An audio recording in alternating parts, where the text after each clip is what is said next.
Hey everybody, Cheryl here again today.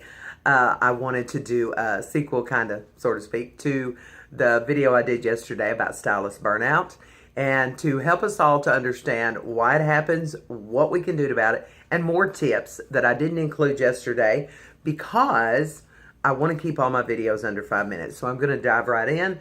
The things we have to remember and recognize is we are a huge part of their world in very important moments. At their weddings, at their proms, at their pageants, births, engagements, adoptions. Like, there's so many great moments in life that we get to be a part of. And unfortunately, sometimes there's not so great moments. I've shaved more heads than I care to talk about, and I can't talk about because you can hear me well enough starting to cry. To go to the funeral home, to deal with somebody who has a domestic abuse or somebody you even know is the abuser. Keep your resources and your information in a quiet, low-key place, and when you need to, pass it on to them. Don't make a big deal in the salon, and for goodness sakes, don't ever talk to anybody else about it. That's their business. Keep gossip away, like squelch it, like just don't. Because if you're going to talk about them, you'll talk about somebody else. If you're talking about somebody else, you'll talk about them. Just don't do it. Gossip takes away time that we have to teach them about how to do their hair, the products they need for their hair, and what we're going to do to them again in 6 months. 6 weeks. And approaching it with forward thinking. Like, here's what I'm going to do. Here's what we're going to do next time. Gossip is of no benefit to anybody. Okay? Remember, we're their inspiration. So because we're their inspiration, we want to get to work early. For goodness sakes, don't get there after your first client. Like, I don't even need to say any more about that. Come in with your makeup on, your smile on, and understand you're in the beauty industry. You do the very best with what you've been given, and you be happy about it. And that makes the day and the services so much easier. Because I can tell you, every bad day I've ever had in the salon generally almost always started out with me being a turd at the beginning of the day. Not necessary. Okay? And understand this. When I'm talking about beauty, remember, if you were a dentist, nobody would want to come to a toothless dentist. I don't. Okay? So we have to keep all those things in mind. And because we are their motivation and their inspiration, find a motivational, inspirational person. Listen to them. Listen to the podcast.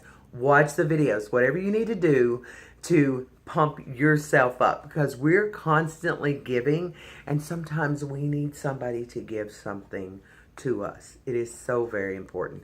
Don't eat on the run. Take 15 minutes. Even if you don't eat lunch, take 15 minutes of complete solitude and silence. Walk away from the salon. If you have to go out in the back alley and just be alone. Do what it takes to recharge your own batteries. Nobody else can do that for you.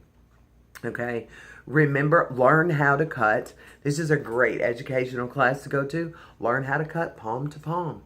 If you don't know what I'm talking about, Google it. Understand how important it is for you to work ergonomically and save your body so that you don't become physically and mentally burnout. Set your prices accordingly. You know your talent, you know your skill level, and you know what you've invested in education. So don't question what everybody else is charging. I've never once called another salon to see what they're charging. I charge based on the work I'm doing, the knowledge I have, and the end result. And that's really all that needs to be said about it. I think that's a horse we beat way too much sometimes. And it affects us internally because we feel like if a stylist down the street is getting $50 more for a service, then we feel inadequate. You have the power to change that. Change it. Either get more education or believe in yourself enough to adjust your prices accordingly. Another thing that I personally do, I go shopping sometimes way out of town. Like, by myself, where nobody knows I'm a hairstylist. I don't have to answer questions. And when I'm traveling, I get seated next to Chester Chatterbox on the airplane. They ask me what I do for a living. I say I'm a teacher. Teachers are amazing. It's the hardest profession on earth as far as I'm concerned. But nobody wants to talk to a teacher because they feel like they're going to feel inadequate. So that keeps me from having to talk. You have to understand we give a lot. sometimes we have to give to ourselves. I hope these extra tips help. Watch for the next video. And if you lose the videos on the forums, know you can find me on YouTube at Cheryl Segraves, and it's Segraves. Everybody loses it trying to put an extra A at the beginning of the name. I hope everybody has a great day and enjoys the tips.